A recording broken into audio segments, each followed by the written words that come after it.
UFC 322 is over. Here's my experience. I see my haters proud of me now. When I'm around, it's all smiles. I took over my whole town. All right, to kick this card off, I'll give this thing a solid 8.5. The top of the billing kind of let the card down, but leading up to it was a fantastic night of fights. But the first fight night I want to talk about is not the Matheus Camilo versus Borislav fight, because that fight was extremely boring to me. But the first fight night I want to talk about Mr. Basinger Sirsakhaya versus Eric Mechanico. This fight, Mechanico looked a lot better than his last time out, and Sirsakhaya was able to find the button in the last round. After Mechanico was just able to survive into the third round, I don't feel like he won either one of those rounds. I think Sirsakhaya just couldn't find the button to knock him out. In the third round it came, and it was a walk-off, devastating fashion. Right hand, he knew he did not have to hit him again, which I'm glad he didn't, because Eric Mechanico was face down on the ground and had no defensibility. But what did you guys think about Sirsakhaya's performance? He says he still got to work on some stuff, but he's getting finishes, and that's all you can really ask for in the UFC.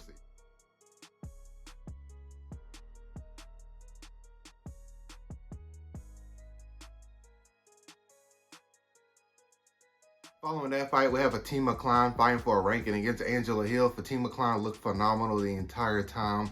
Heavy grappling, heavy striking, and she just looked better than Angela Hill everywhere the fight went, and it was a really, really good performance from Fatima Klein to get her ranking. After that fight, we had a rematch from the regional scene. We had Pat Sabatini taking on Chepe Mariscal, and Pat Sabatini stuck to that man like glue, and this man would not let him move anywhere else without him. Chepe Mariscal just couldn't seem to get up off the ground with Pat Sabatini. Over 10 minutes of control time in a 15-minute fight. Beautiful performance from Pat Sabatini. Not the most exciting, but at this level, Pat Sabatini is just trying to get win. And that's exactly what he's doing, as he's on a 3-fight winning streak now. After that fight, we had Kyle Dawkins taking on Jiro Mearshart. And this man, Kyle Dawkins' UFC return has been a phenomenal so far. Back-to-back first-round finishes. His submission win over Jiro Mearshart, something I did not have on my bingo card, but he dropped him viciously in the first round. He could have knocked him out if he just kept punching him, but chose the path to least resistance and was able to choke Jiro Mearshart unconscious. Who do you guys want to see Kyle Dawkins fight next? I don't know who it is, but I'm getting on the hype train.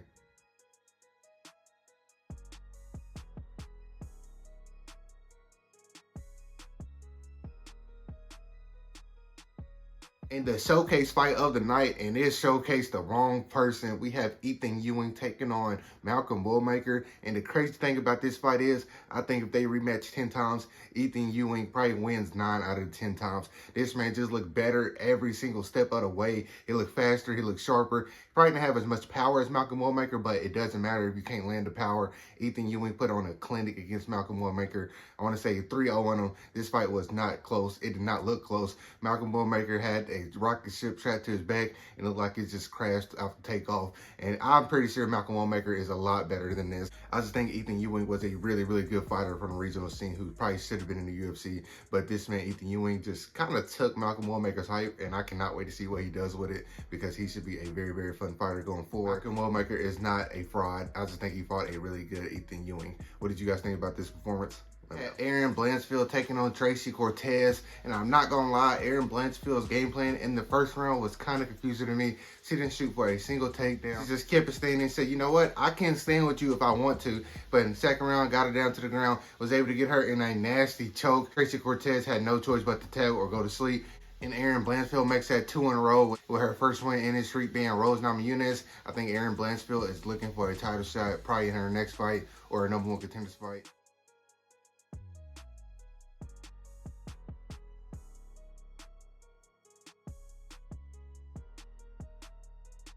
Following that fight, we had Gregory Rodriguez taking on Roman Kopylov. And in this fight, Roman Kopylov just looked like he did not belong in the cage with RoboCop. This man, RoboCop, looked absolutely massive in the cage against this man, Roman Kopylov. Every time Gregory Rodriguez would throw something, it was sending Roman Kopylov back so far across the cage.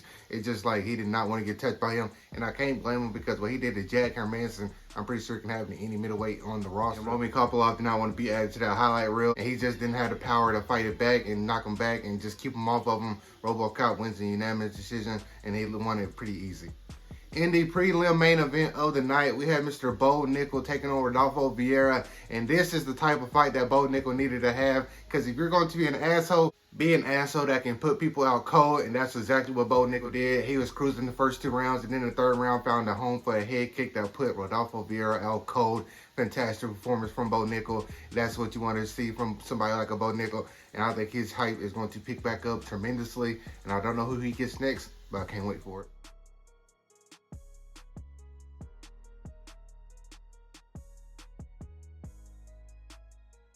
Opening up the main card, we had Mr. Benoit Saint Denis taking on Beneil Dariush, and in this fight, it went from a wide range of emotions. The first time they came together, Beneil threw a leg kick. I said, "Oh shit, Beneil's in the fight." After they clinched, and that man Benoit Saint Denis landed that left hand and put him out on his face, I said, "Ooh, Beneil Dariush might be washed." But Benoit Saint Denis is able to extend his win streak to 3, and this man, I don't know who he gets next. He's inside the top 10 at lightweight now, and I can't wait to see what Benoit Saint Denis has next. But this man, Beneil Dariush, I don't think he has too much left in the tank. What do you guys think?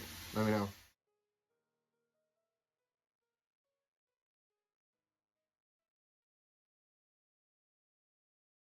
Following that fight, we had Mr. Carlos Prates taking on a former champion in Leon Edwards, and he was able to stop Leon Edwards in the 2nd round after a very kind of boring 1st round, grappling heavy 1st round. Leon Edwards did not want to see Carlos Prates get his combinations off, and I can see why, because that left hand that Carlos Prates landed took Leon Edwards off his feet, sat him down, didn't follow up punches, put him out cold. Carlos Prates has bounced back very, very well from that Ian Gary loss, and I cannot wait to see who he gets next, because he should be probably in the title fight eliminator. You got Shavkat there, you also got Michael Morales there, and that fight, whoever he gets next should be fireworks on the feet, because I can't wait to see it.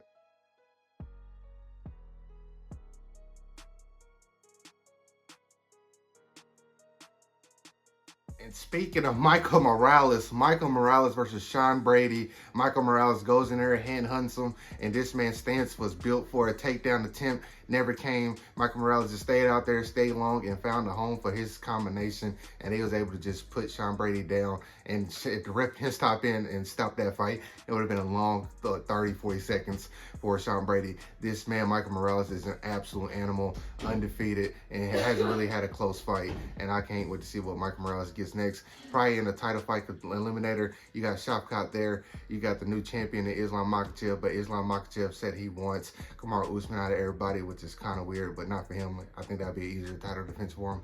But what did you guys think about this performance? Let me know.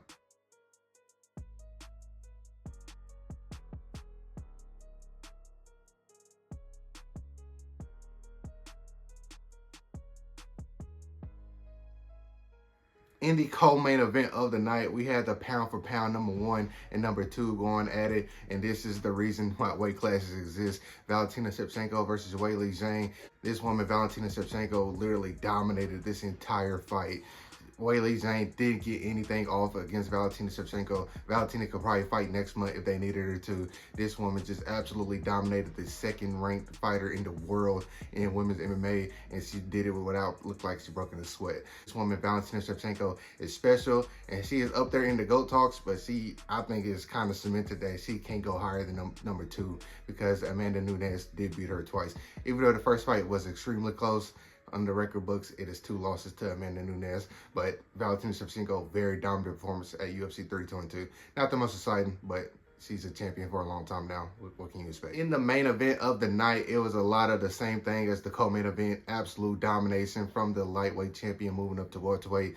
Absolutely dominating Jack Della Maddalena. This man, Islam Makhachev, literally gave him no room to breathe. And then he was able to even mess up his calf while they was standing up on the feet. When they did stand up on the feet, it looked like Islam was getting the better of that. But Islam Makhachev, beautiful, dominant performance at UFC 322. This man looked like he also didn't break a sweat in this fight.